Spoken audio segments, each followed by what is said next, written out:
साननै आवगायाव नोंथाङा समाजारि बिजोंनि गेजेरजों सायाव नोंथाङा मा फोरमायगोन? आं दुलाराय बर' फरायसा आफादखौ मान होयो। दुलाराय बर' फरायसा आफादनिफ्रायनो आंबो फैनाय मानसि आरो दुलाराय बर' फरायसा आफादावनो बिबान लानानै बर' हारिनि बिफा बड'फाया खामानि मावलांदोंमोन। दुलाराय बर' फरायसा आफादा अराय सम साफ्रोमबो बर'नि गोरबोफोराव दङ, जाय जिखि पार्टियाव थाया मानो। नाथाय दुलाराय बर' फरायसा आफादखौ सबबो मान होयो। नाथाय आथिखालनि दुलाराय बर' फरायसा आफादनि आफादगिरि दिपेन बर'नि सायावसो आं बुंदों। आंहा दुलाराय बर' फरायसा आफादखौ आं जेबो बुङाखै। नाथाय दुलाराय बर' फरायसा आफादनि मानसिगिरियाव जिरायनाय दिपेन बर' बिथाङा जेरैबायदि एक्टिभिटिस खालामबाय थादों, बे टटेलि पलिटिक्स। आरो बिथाङा दुलाराय बर' फरायसा आफादनि मासियाव जिरायनानै बेफोरबायदि राव बाहायनाय, बेफोरबायदि एक्टिभिटिस खालामनाया बे जोंनि थाखाय दुखुनांथाव बाथ्रा। दुलाराय बर' फरायसा आफादनि आफादगिरि बिथाङा गाहाय मावख' एबसु अफिसाव प्रेस मिटनि गेजेरजों बुंदोंमोन जे बिटिसि एसेम्बलि जाय लाइमोन फरायसाफ्रा गाग्लोबदों, बेयाव जुदि 1% इभिडेन्स दङब्ला बिथाङा गाव रिजाइनेसन होगोन होनदों।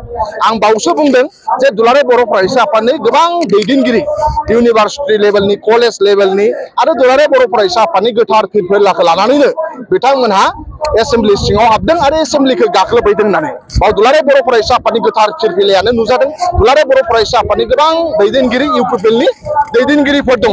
दा जों बेखौसो बुंदों। दिनै जोंनि थाखाय दुखुनांथाव बाथ्रा, दुलाराय बर' फरायसा आफादनि आफादगिरिया इउपिपिएलखौ बासायनायनि सार्थआव बिथांमोना खामानि मावदोंमोन। थांनाय इलेक्सनाव इउपिपिएलखौ 100% देरहानो थाखाय बिथांमोना खामानि मावदोंमोन।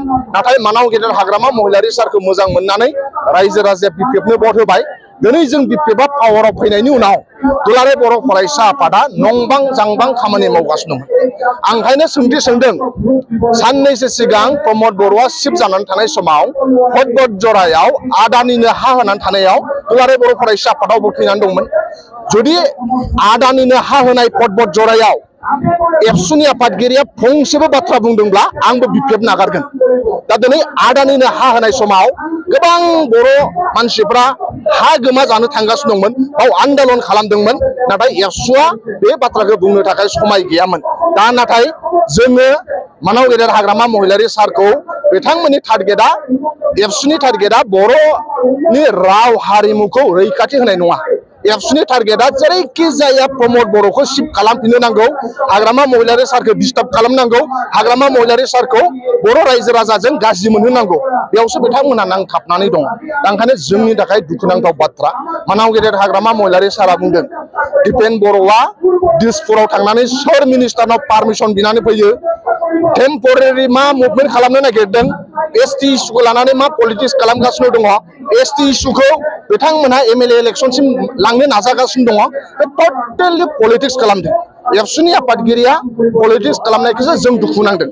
नाथाय जोङो एबसु बायदि गोथार आफादखौ मान होयो, सनमान होयो।